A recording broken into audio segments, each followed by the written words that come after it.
I'll be gay with changing the name of the block. A 3-mile circle of roads overlooking Knocklead, shielded like the titles of fields surfed by our dogs and hidden by my dad's tongue. So that's the old field here, looks. And then that's the field with the way in it.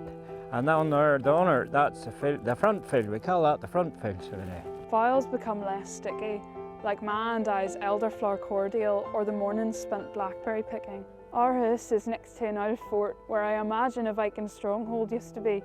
It's a mound of dirt that's been overtaken by an army of trees. New a kingdom for badgers. It has a round table for foxes and a village hotching with rabbit roads.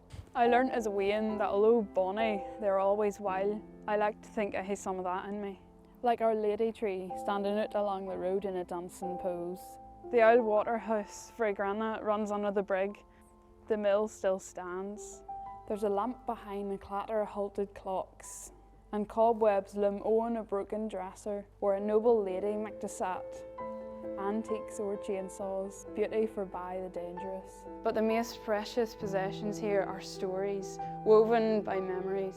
Speech is stitched in dialect, and respect is sewn into the merch of fields between different shades of green. My house is a jigsaw that started in the 1920s and finished when I was born. Worn o'er time, I'm led back home by all paths, to my bonny, but always wild, Kilrats.